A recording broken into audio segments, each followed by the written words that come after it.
Hermes Press fans and fans of Frank Thorne. Guess what we have? Ribit.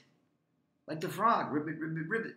But it's not Kermit. Believe me, it's not Kermit the Frog. It's Ribit the Frog. But Ribit the Frog is magically transformed into a warrior. And the warrior's right here on the cover. Now, this is the cover that Frank Thorne designed originally for the graphic novelization of Ribit when Comico did it in the 80s, and it was never used. So we had access to the original art and his color guide, and Trey Musquire, who's our production manager, does digital coloring, colored this in to match the color guide digitally. And we took Frank Thorne's logo, which said Ribit by Frank Thorne, and redesigned it just a little bit, but it's Frank's logo. And then we reproduced all 4 issues of the Comico together as a graphic novel. And as with all Hermes Press books, it's indestructible. It's printed by our really fine printer, so you see nothing there. It goes like that and everything. Okay, the back cover has an alternate wraparound cover for the graphic novel, which was not used, which is also in the book.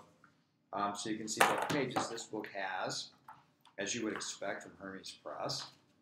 A really neat essay showing the original art from the cover from issue number 1.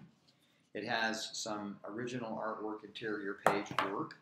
It has an essay, and it has an interview by Howard Leroy Davis, who did Battling Beauties. And it has the original introduction, that's the green rectangle, that Frank Thorne wrote for the original graphic novel, which was never published.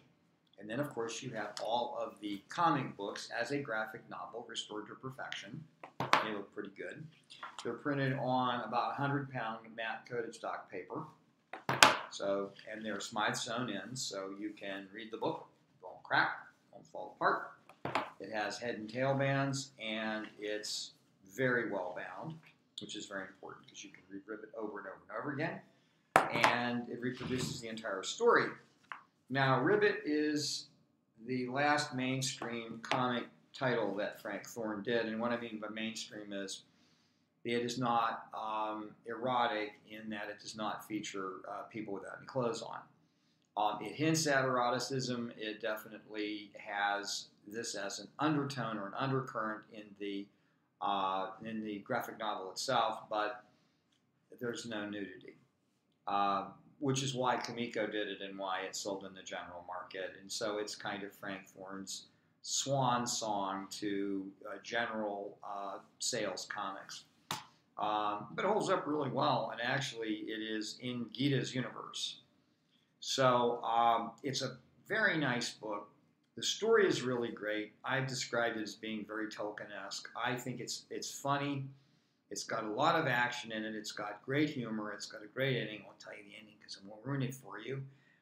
It's got a lot of very interesting characters. It reproduces everything from the original,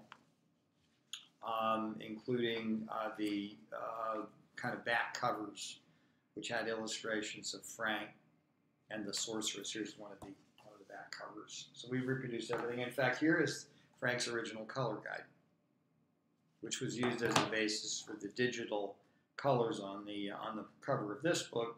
And then going even further, here's the wraparound cover, which we have on the back. So there you have it. You have the complete Frank Thorne's Ribit in a full-color hardcover archival edition. You can't do any better than that. And this is just yet another book in our complete Frank Thorne library remembering that we have. Not to mention Lawn, which came out a while ago. And not to mention, shameless plug, Battling Beauties. Not to mention our new, which hasn't even come out yet either. This is an advance, incidentally. Our Gita Volume 2. And we have 2 versions. We have the limited edition and the regular edition. Followed by Gita Volume 1. So if you don't have these books, get them all. If you like Frank Thorne, you're going to love this stuff. I love it. Everybody at Hermes Press loves it.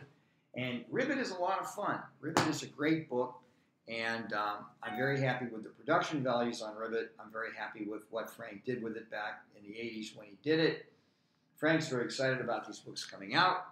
Cover's really neat. Incidentally, the cover that was up was wrong. It was the cover to issue 1 because we hadn't finished doing the digital coloring on that.